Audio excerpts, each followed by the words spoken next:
The Shanghai World Financial Center, this 101-story tower standing 492 meters over the Pudong skyline, the building Shanghai nicknamed the Bottle Opener, the one that held the title of highest occupied floor on Earth, the one designed by Americans and paid for by a Japanese billionaire.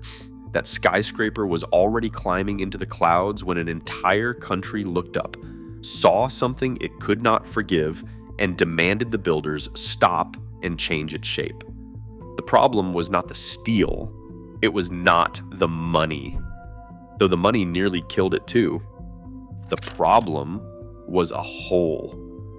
A giant circular opening near the top that millions of Chinese citizens looked at and saw not a building, but the rising sun of the Japanese flag planted over their city by a Japanese developer. Construction halted. The design was torn open and rebuilt. And the architect had to answer a question that no engineering degree prepares you for. What is the difference between a circle and a square?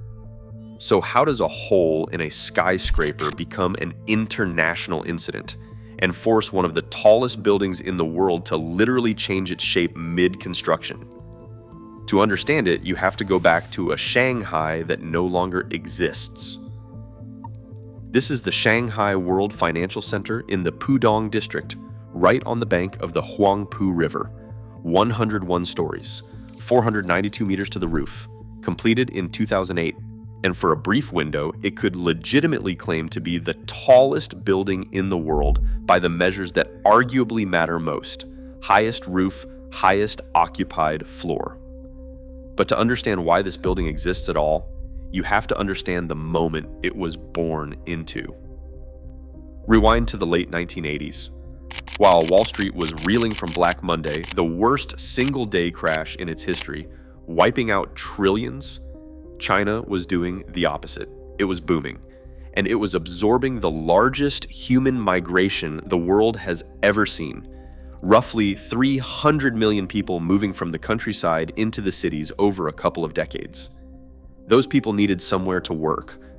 Shanghai was being anointed as China's answer to New York, and across the river from the old city sat Pudong, marshland, rice paddies, warehouses. The plan was to turn that mud into a forest of office towers almost overnight, 80 of them. And at the center, 3 super tall giants that would define the skyline. Into that gold rush walked an American architect named William Peterson, the P in the famous firm KPF. His client was Minoru Mori, a Japanese real estate tycoon, one of the most powerful developers alive. Mori needed a tower that would crown Pudong. Peterson needed to design something that had never been seen before. And right across the road, the Jin Mao Tower, designed by another American, modeled on a Chinese pagoda, was already showing the world what a Chinese super tall could be. Peterson wanted his to be different, so he went back to first principles. What does a skyscraper actually do? It connects the ground to the sky. So he reached for 2 of the oldest symbols in Chinese thought: the square, representing the earth, and the circle, representing the heavens. He stacked them. A square prism rising out of the ground, and near the summit, a great circular void, a disk of open sky cut clean through the building. That circle was not just decoration. At 46 meters across, the opening let wind pass straight through the tower instead of slamming into it, easing the enormous pressures that try to tear a 492-meter building apart in a storm. It echoed the moon gates of classical Chinese gardens. By every measure Peterson cared about, it was elegant, it was functional, and it was respectful of the culture he was building in. The plans were submitted in 1993. A panel of professors reviewed it. One of them stood up and said something Peterson never forgot: that the building was, perhaps, acceptable, but not desirable. And then she sat down and refused to explain what she meant. That warning was a closed file at the time. It would take more than a decade to understand it. If a skyscraper getting halfway built and then being forced to change its own shape is the kind of story you want more of, Take a second to hit subscribe. This channel investigates the buildings where the engineering was the easy part and everything human around it nearly brought the project down. And while you're at it, drop a comment with your honest answer to Pedersen's question. When you look at a circle near the top of a tower, what do you see? I want to know how the answer splits. Now back to Shanghai, because before the country ever objected to the shape, the money almost ended the whole thing. The foundations were driven in. In 1995, it was full steam ahead. Then, in 1997, the Asian financial crisis hit, and the roaring economies of the region suddenly seized up. Money for a wildly ambitious skyscraper evaporated, and the project simply stopped, frozen in place with its foundations in the ground and nothing rising above them. For years, the site sat dormant, a monument to ambition that had outrun the market. When work finally resumed in the early 2000s, the world had changed in two enormous ways.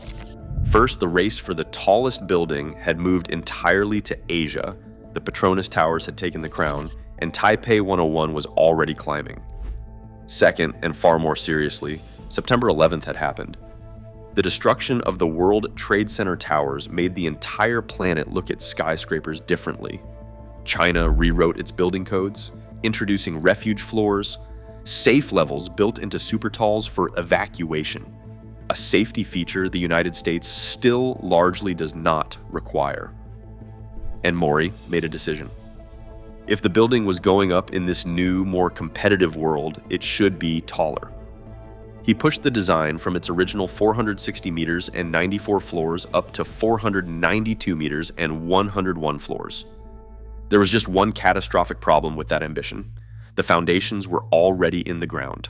They had been engineered to carry the original, shorter, lighter building, not a taller, wider, heavier one.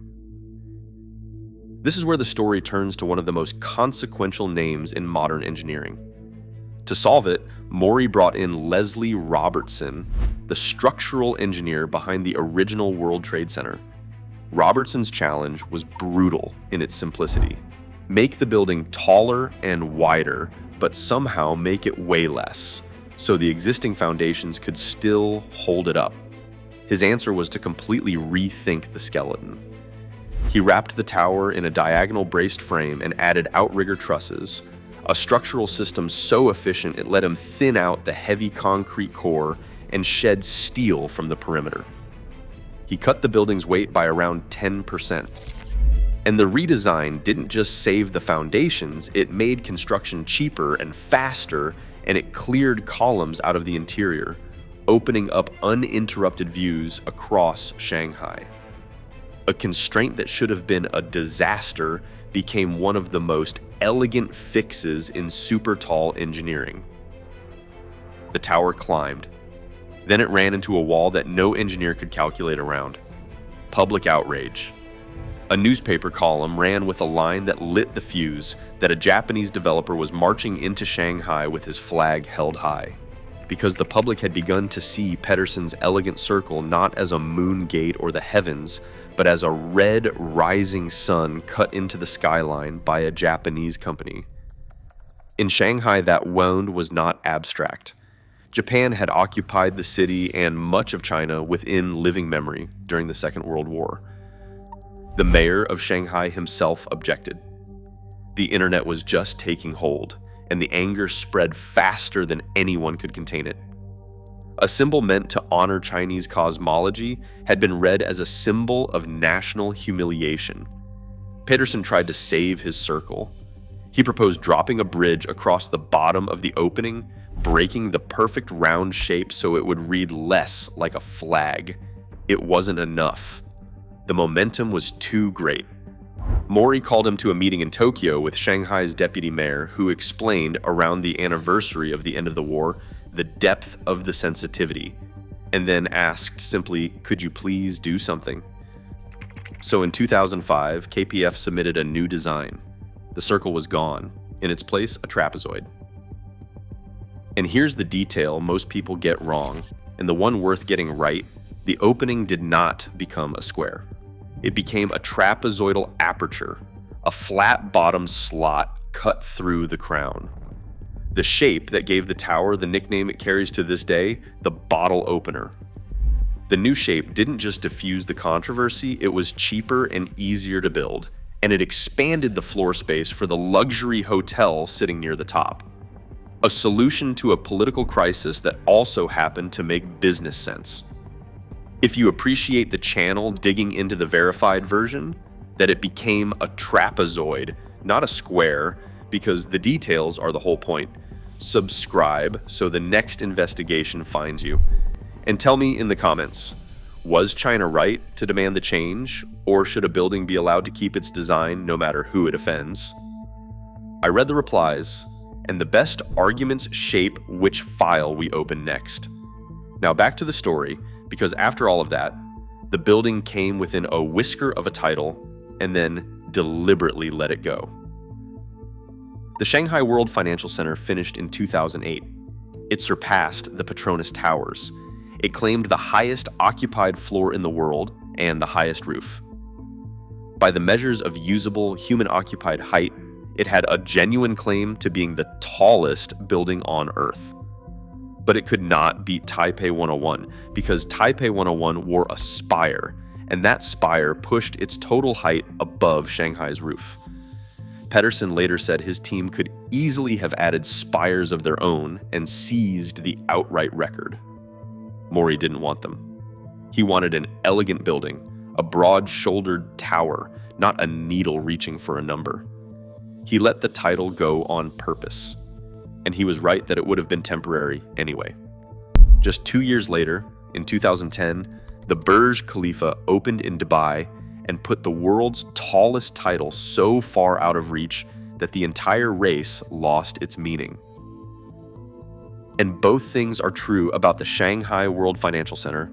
It is a triumph, a 492-meter tower that survived a financial crisis that froze it for years, a foundation crisis that should have capped its height, and a national controversy that forced it to change shape mid-construction and came out the other side as one of the most beloved buildings in China.